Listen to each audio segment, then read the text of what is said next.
Hey guys, welcome to the GameStorm YouTube channel. Today we're going to be taking a look at GSPC-8. Now GSPC-8, funnily enough, is actually my main rig that I use for gaming and video editing. So all of these parts that are in this build log, I actually have and own and use on a day-to-day basis, so you will be able to hear my thoughts and opinions on every single part. Let's go ahead and jump right in. For the processor, we're going for an Intel Core i7-4770K. Now when I bought this processor almost about a year ago now, the 4790K didn't exist. If I was building it now, however, I would have chosen the Devil's Canyon 4790K. However, I chose the 4770K because over the i5s at the current time, the 4770K offered hyper-threading and overclocking, and it was an overall beast because it had the hyper-threading. I had video editing and rendering as well as Photoshop and stuff in mind. I decided that I would save all my pennies pretty much and get the i7 because it offered hyper-threading and overall power advantage over the i5s. So that's why, because of productivity, that's why I bought the i7. The CPU cooler, I went for the Cooler Master Seidon 240M. Now I chose this over the H100i because I heard of the H100i pump failures and stuff like that. I could have done away with the H100i, but I went for the Seidon 240M because I read all the reviews and it was brilliant. Like, there was no bad reviews about it. However, I would say if you're going to purchase this water cooling unit now, don't even think about using the stock fans that come with it because they are rifle bearing fans and they are incredibly loud. Go and get a pair of Corsair SP120s or any other fans, Noctuas or something of your fancy. But otherwise, apart from that, this Cooler Master Seidon is a brilliant cooler. It keeps my i7 video rendering underneath 50 degrees and is just overall perfect for my build. The motherboard that I put in this one is the Asus Maximus 6 Hero. Now, if you're building a system now, then you would go for the Maximus 7 Ranger or Maximus 7 Hero because they are the Z97. However, this is a Z87 board, so it fits with my i7. It's not for sale anymore, at least I don't think. We haven't got any prices here, but I really like this motherboard. It's rock solid stable. It has an epic power delivery system that supports massive overclocks, and it has SLI support, crossfire support, you name it, it has it. For the RAM, I went for 8GB of Kingston HyperX Beast at 2133 MHz. Now, as I said in the other build guides, higher speed memory isn't really needed considering for most applications. However, I just went for DDR3 2133 because I felt like doing it. I think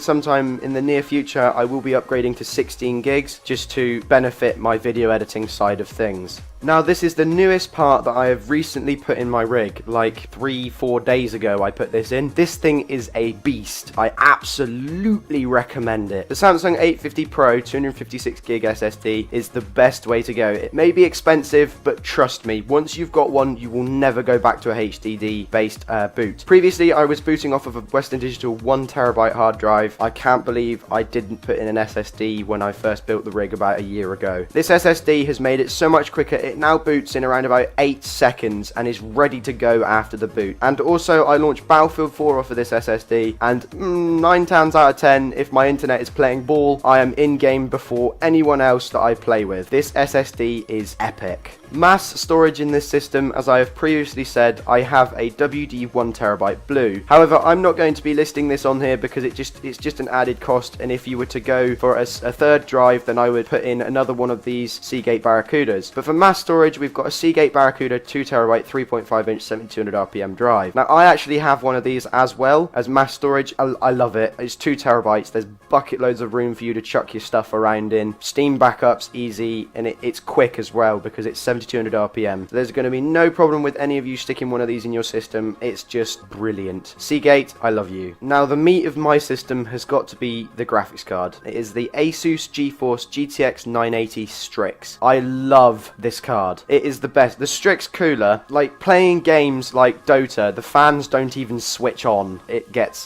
runs that cool. The backplate is sick. Everything about the card is sick. It looks amazing as well. It runs cool, runs quiet. At the desktop, like now when I'm filming this video, the fans are completely off. It's amazing. If you guys want the best of the best, the creme de la creme if you like, this is the only card to go. Now for the case, I do have a Fractal Design Define R4. However, if I was building this build now, I would have gone for a Define R5 because the R5 is the latest and greatest out at the moment. However, the Define R4 is a brilliant case. It's silent optimized, so it's got foam padding everywhere. The dust filters are so high quality. Aluminium front front plate is, it's just amazing. It feels quality because it's heavy, and it's brilliant. I love it. If you guys want to go for a Fractal case, go for the Define R5 because it is the latest and greatest out there. But if you want to go exactly the same as me and you really want everything to be exactly the same as mine, go for the Define R4. And last but not least is the Corsair CSM 750 watt 80 plus gold rated power supply. I have one of these myself. It's super quiet, super reliable, and it just powers everything in my system. I've never had a single blip with it. It's a Corsair builder series, stupidly reliable. I recommend them to anybody who wants to build a PC. I love this power supply. I had this in my old PC and it's been transferred over to my new one. Well, I actually swapped out my old power supply in my old PC for this, and then decided I was building a new build, so decided to put this into it because it was enough wattage for what I needed. So this power supply is brilliant. If you are building this build, definitely get this power supply. Just to wrap it up for you then, this was a very opinionated video on what I thought about all of the individual parts. The reason I have such strong opinions about them is because I use them day to day and they're sitting in the rig right next to me. The reason I love so many of them is because I spent quite a bit of money on getting it perfect, and it is absolutely everything that I wanted it to be. It runs everything and it's just an overall beast. Anyway guys, we hope you liked this video. Don't forget to check the links down in the description. Go to our Facebook page and give us a like. You can check out some other stuff there. We have a regular news post thing that goes on there, as well as hop over to our Facebook support group.